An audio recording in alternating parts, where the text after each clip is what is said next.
Hello, and welcome to my channel. And it is, of course, the first week of May, so you know it means it's a Grand Slam track video, obviously. Today I just wanted to talk about Grand Slam track event number 2, which happened in Miami last weekend. Actually, when I'm recording it, it's this weekend. I'm recording this on Sunday night.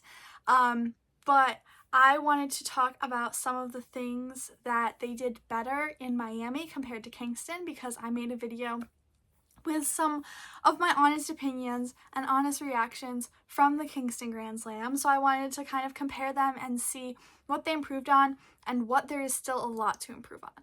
And the main thing I want to focus on this video is the distance events, because distance runner, distance events, you know, it makes sense. But there are quite a few things I want to talk about, so let's get into it.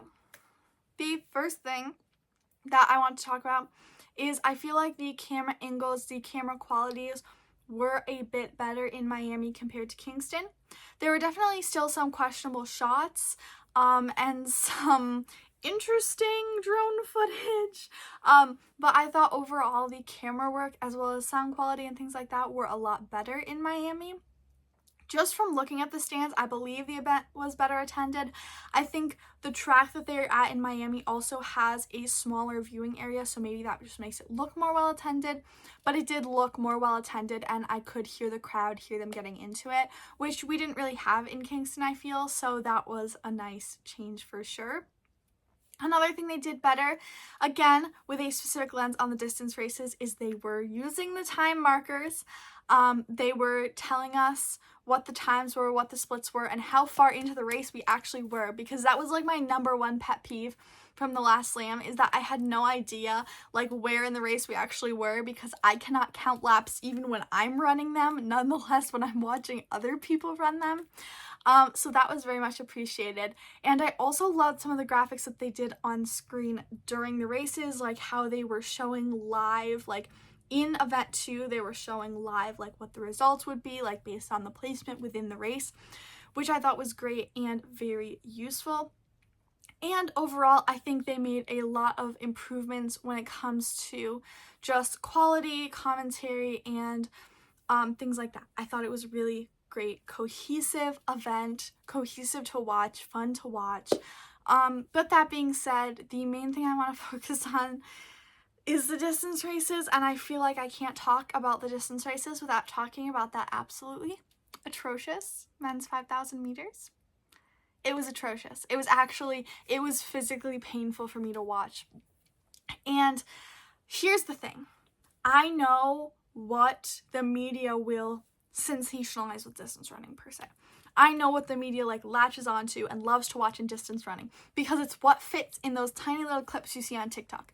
They like to see the spectacular kicks, the Grant Fisher and the Cole Hawker and the Jakob Ingebrigtsen. They like to see the runners who will kick for it. And I understand that, but the runners who have slower kicks will often make the race. They're not the ones that you see in the 15-second clip, but they're the ones that make the race because they lead it out hard. But I feel like a lot of what Grand Slam was going for is social media appeal, which is fine, but in order to go for that, you still have to understand how the basics of these races, especially the tactical distances like the 3 and 5,000, how they work. Because the athletes that you aren't really looking at, that are finishing in 7th or 8th place, that don't have the kick speed, that you're not seeing go viral on TikTok, those are the ones who are leading it out at an honest pace and making it so it's not just a 10-lap warm-up and then we'll get to the race. Because let's be real, no one wants to watch that. I love tactical racing, and I know it is a racing tactic, and I get that, but just know. Me and my dad were talking about it last night, and there's lots of potential solutions. I mean, they could have money incentives for hitting certain times, or we even talked about, me and my dad thought this would be a really interesting idea. Maybe not for one of the full slam categories, but maybe for some sort of just special event on its own within the slam. That would be some sort of elimination mile or elimination 5K, because that could kind of get rid of some of the, slow and basically jogging that was kind of happening.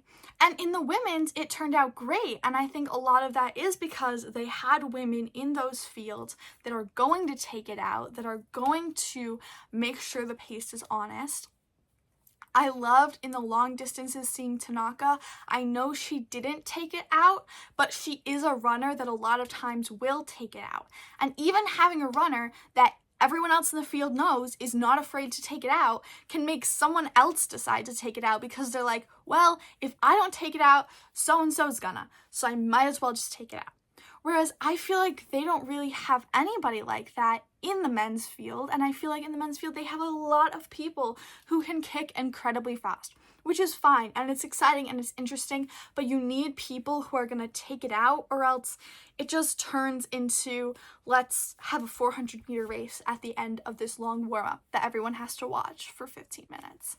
And so yeah, I tried to make this video short and sweet. Those were just some of my thoughts from the Slam, and I thought it was a really great event. I also loved they're selling the Slam Champion t-shirts. I really, really want to get one.